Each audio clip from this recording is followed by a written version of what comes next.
जय श्री कृष्णा। दीपावली के पश्चात कार्तिक शुक्ला एकादशी को देवात्थान या देवठान होता है। इस दिन सारे घर को लीप पोत कर साफ करना चाहिए। आंगन में खड़िया मिट्टी और गेरू से रंगोली काटनी चाहिए। आंगन के बीचों बीच या फिर एक ओखली में गेरू से चित्र बनाकर पूड़ी, पकवान, मिष्ठान, बेर, सिंघाड़े, ऋतुफल और गन्ना उस स्थान पर रखकर एक परात अथवा डलिया से ढक दिया जाता है तथा एक दीपक भी जला दिया जाता है। रात्रि में परिवार के सभी सदस्य देवताओं की भगवान विष्णु सहित पूजा और भजन कीर्तन करते हैं। इसके साथ ही घड़ियाल बजाकर या थाली बजाकर इस प्रकार कहें, उठो देवा बैठो देवा, आंगुरिया चटकाओ देवा। कुछ धार्मिक व्यक्ति देवोत्थान के दिन तुलसी और शालिग्राम के विवाह का आयोजन भी करते हैं। तुलसी के वृक्ष और शालिग्राम की ये शादी पूरी धूमधाम से उसी प्रकार की जाती है जिस प्रकार सामान्य कन्या का विवाह। जिन दंपतियों के कन्या नहीं है वे तुलसी का विवाह करके कन्यादान का पुण्य प्राप्त करें, ये शास्त्रों की आज्ञा है। नारद जी ने जगत पिता ब्रह्मा जी से पूछा, हे पितामह, कार्तिक के शुक्ल पक्ष की एकादशी को भगवान विष्णु 4 मास के शयन के पश्चात उठते हैं।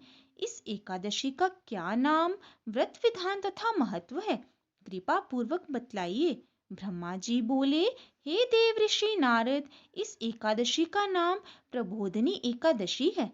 सभी पापों को हरने और पुण्य एवं मुक्तिदायिनी इस प्रबोधनी एकादशी की महिमा अनंत है।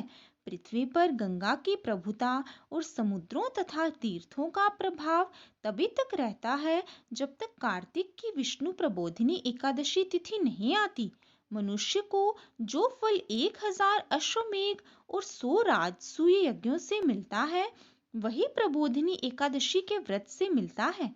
नारद जी कहने लगे, एक समय भोजन करने, रात्रि को भोजन करने तथा पूरे उपवास करने से क्या क्या फल मिलता है, सो मुझको समझाइए।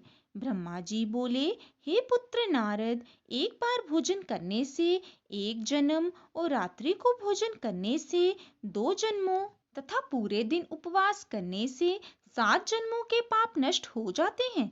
जो वस्तु ना मिल सके और दिखाई ना दे सके वह भी हरि प्रबोधिनी एकादशी का व्रत करने से प्राप्त हो जाती है। सुमेरु और मंदराचल के समान भारी पाप तथा अनेकानेक पूर्व जन्मों में किए गए संपूर्ण पाप भी इसके व्रत से क्षण भर में नष्ट हो जाते हैं। विधि पूर्वक थोड़ा सा पुण्य कर्म भी बहुत फल देता है, परंतु विधि रहित चाहे अधिक किया जाए तो भी उसका फल कुछ नहीं मिलता। संध्या ना करने वाले, नास्तिक, वेद निंदक, धर्म शास्त्रों को दूषित करने वाले, पाप कर्मों में रत, धोखा देने वाले, ये सब चांडाल के समान हैं। जो विधवा अथवा साध्वी ब्राह्मणी का भोग करता है उसका कुल नष्ट हो जाता है, पर स्त्रीगामी की संतान नहीं होती और उसके पूर्व जन्म के संचित श्रेष्ठ कर्म भी नष्ट हो जाते हैं। जो गुरु और ब्राह्मणों से अहंकार युक्त बात करता है वह भी धन और संतान से हीन होता है। भ्रष्टाचार करने वाले, चांडाली से भोग करने वाले, दुष्ट और नीच पुरुष की सेवा या संगति से प्राप्त हुए समस्त पाप भी हरि प्रबोधिनी एकादशी के व्रत से नष्ट हो जाते हैं। हे नारद, जो मनुष्य अपने मन में हरि प्रबोधिनी एकादशी व्रत करने का संकल्प मात्र करते हैं उनके 100 जन्मों के पाप नष्ट हो जाते हैं, और जो रात्रि जागरण करते हैं उनकी आने वाली 10,000 पीढ़ियां स्वर्ग में जाती हैं। वे नरक के दुखों से छूटकर प्रसन्नता के साथ विष्णु लोक को जाते हैं। ब्रह्म हत्यादि जैसे पाप भी इस व्रत के प्रभाव से नष्ट हो जाते हैं। जो फल समस्त तीर्थों में स्नान करने से प्राप्त होता है वही पुण्य इस एकादशी की रात्रि को जागरण करने से प्राप्त हो जाता है। उसी मनुष्य का जीवन सफल है जिसने इस एकादशी का व्रत किया है। ब्रह्मा जी ने आगे कहा, इस संसार में जितने भी तीर्थ हैं उन सबके स्नान, दान आदि का फल इस व्रत से मिलता है। अतः और सब कर्मों को त्याग कर भगवान के प्रसन्नार्थ कार्तिक शुक्ला हरि प्रबोधिनी एकादशी का व्रत सभी को करना ही चाहिए। वही ज्ञानी, तपस्वी तथा जितेंद्रिय है और उसी को भोग तथा मोक्ष प्राप्त होता है जो हरि प्रबोधिनी एकादशी का व्रत करता है। जिसने एक बार भी इसका व्रत किया है वही मोक्ष का अधिकारी हो जाता है। मन, कर्म, वचन तीनों प्रकार के पाप इस रात्रि को केवल जागरण मात्र से नष्ट हो जाते हैं। हरि प्रबोधिनी के दिन जो मनुष्य भगवान के प्रसन्नार्थ स्नान, दान, यज्ञादि करते हैं वे अक्षय पुण्य को प्राप्त होते हैं। इस एकादशी का व्रत करने मात्र से मनुष्य के बचपन, यौवन और वृद्धावस्था में किए हुए संपूर्ण पाप नष्ट हो जाते हैं। इस रात्रि में जागरण करने का फल चंद्र ग्रहण अथवा सूर्य ग्रहण के समय पुष्कर में स्नान करने से 1000 गुना अधिक है। जो मनुष्य प्रबोधिनी एकादशी का व्रत नहीं करते उनके सब पुण्य व्यर्थ हैं। अतः हे नारद, तुमको भी विधि पूर्वक यत्न के साथ इस व्रत को अवश्य करना चाहिए। कार्तिक के पूरे मास में धर्म परायण होकर जो व्यक्ति अन्न नहीं खाते उन्हें चांद्रायन व्रत का फल मिलता है। हे देव ऋषि नारद, अब मैं तुमसे एक अत्यंत गूढ़ रहस्य की बात कहता हूँ। कार्तिक मास में भगवान दान आदि से उतने प्रसन्न नहीं होते जितने श्रद्धा पूर्वक शास्त्रों की कथा सुनने से होते हैं। कार्तिक मास में जो भगवान विष्णु की कथा का एक या आधा श्लोक भी पढ़ते, सुनते या सुनाते हैं उनको 100 गायों के दान का फल मिलता है। अतः अन्य सब कर्मों को छोड़कर कार्तिक मास में मेरे सन्मुख बैठकर मेरी कथा अवश्य पढ़नी या सुननी चाहिए। इस मास में शास्त्रों की कथा कहने और सुनने से 10,000 यज्ञों का फल मिलता है और साथ ही सब पाप भी नष्ट हो जाते हैं। जो नियम पूर्वक हरि कथा सुनते हैं वे 1000 गोदान का फल पाते हैं। जो मनुष्य भगवान की कथा सुनने के पश्चात वाचक को अपनी सामर्थ्यानुसार दक्षिणा देते हैं उनको सनातन लोक मिलता है। ब्रह्मा जी के ये वचन सुनकर नारद जी ने कहा, हे भगवन, हरि प्रबोधिनी एकादशी के व्रत की विधि तथा महात्म्य विस्तार पूर्वक समझाकर कहिए। ब्रह्मा जी कहने लगे, ब्रह्म मुहूर्त में 2 घड़ी रात्रि शेष रहते उठकर शौच आदि से निवृत्त होकर दंत धावन आदि करके नदी, तालाब, कुआं, बावड़ी या घर में जैसे भी संभव हो स्नान आदि करें। फिर भगवान की पूजा करके कथा सुने और व्रत का नियम ग्रहण करें। भगवान से विनय करें, हे प्रभु, आज निराहार रहकर व्रत करूंगा, दूसरे दिन द्वादशी को भोजन करूंगा, अतएव आप मेरी रक्षा कीजिए। तत्पश्चात भक्ति भाव से व्रत करें तथा रात्रि को भगवान के आगे जागरण, नृत्य, गीत आदि करने चाहिए। प्रबोधिनी एकादशी को कृपणता त्याग कर पुष्पों, फलों, अगर, धूप, दीप, नैवेद्य आदि से भगवान का पूजन करना चाहिए। शंख में जल भरकर भगवान को अर्घ्य देवें। इसका समस्त तीर्थों से करोड़ गुना फल होता है। जो मनुष्य अगस्त्य के पुष्प से भगवान का पूजन करते हैं उनके आगे इंद्र भी हाथ जोड़ता है। कार्तिक मास में बिल्व पत्र से भगवान का पूजन करने से मुक्ति प्राप्त होती है।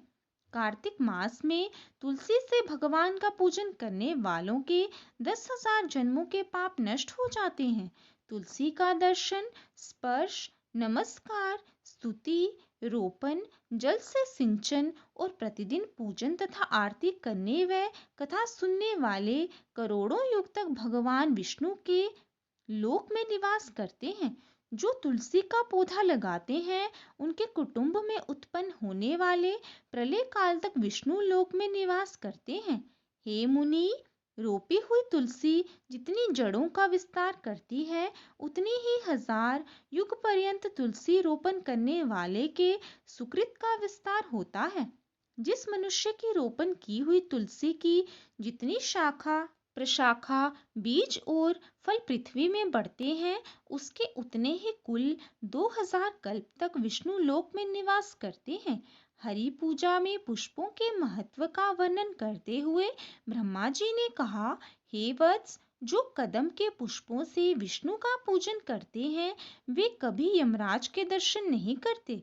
गुलाब के पुष्पों से भगवान का पूजन करने वाले को मुक्ति प्राप्त होती है। जो वकुल और अशोक के फूलों से भगवान का पूजन करते हैं वे सूर्य और चंद्रमा के रहने तक किसी प्रकार का शोक नहीं पाते। जो मनुष्य सफेद या लाल कनेर के फूलों से भगवान का पूजन करते हैं उन पर भगवान अत्यंत प्रसन्न रहते हैं। वे करोड़ों गौओं के दान का फल पाते हैं। जो धूप के अंकुरों से भगवान की पूजा करते हैं उन्हें 100 गुना फल प्राप्त होता है। जो शमी के पत्र से अथवा चंपा के फूलों से भगवान का पूजन करते हैं वे मनुष्य फिर संसार में नहीं आते। जो मनुष्य केतकी पुष्प भगवान पर चढ़ाते हैं उनके करोड़ों जन्मों के पाप नष्ट हो जाते हैं। पीले और लाल वर्ण के कमल पुष्पों से भगवान का पूजन करने वाले श्वेत द्वीप में निवास पाते हैं। प्रबोधिनी एकादशी की पूरी रात्रि को जागरण, पूजन और कथा कीर्तन के पश्चात प्रातःकाल उठकर नदी पर जाएं और वहां स्नान, जप तथा नित्य कर्म करके घर पर आकर विधि विधान पूर्वक भगवान केशव का पूजन करें। द्वादशी को व्रत की समाप्ति पर विद्वान ब्राह्मणों को भोजन करावें और दक्षिणा देकर क्षमा याचना करें। इसके पश्चात भोजन गो और दक्षिणा देकर गुरु का पूजन करें। जो वस्तु व्रत के छोड़ने का नियम किया हो वह ब्राह्मणों को पर्याप्त मात्रा में दें। हे नारद, रात्रि में भोजन करने वाला मनुष्य ब्राह्मणों को भोजन करावे और स्वर्ण सहित बैल का दान करे। जो मनुष्य मांसाहारी नहीं है वह गौ का दान करे। आंवले से स्नान करने वाले मनुष्य को दही और शहद का दान करना चाहिए। जो मनुष्य फलों का त्यागे वह फलों का दान करे। तेल तथा घृत छोड़ने पर दूध और अन्न छोड़ने पर चावल का दान दिया जाता है। जो भूमि शयन का व्रत लेते हैं उनको शैया तथा तुलसी सब सामग्री सहित देनी चाहिए। पत्ते पर भोजन करने वाले को स्वर्ण का पत्ता घृत के सहित देना चाहिए।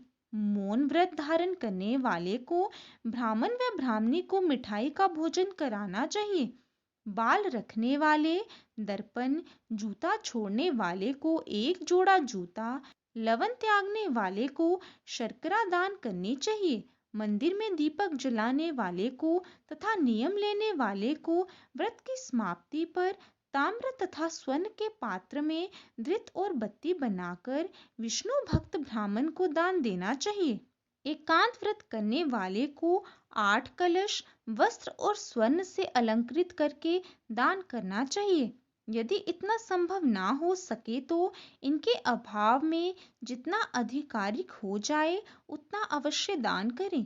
ब्राह्मणों का आशीर्वचन सब व्रतों की सिद्धि देने वाला कहा गया है, अतः उन्हें सब प्रकार से संतुष्ट करके विदा करें। तत्पश्चात स्वयं भी भोजन करें और जिन वस्तुओं को चातुर्मास्य में छोड़ा हो उन वस्तुओं को ग्रहण करने लगे।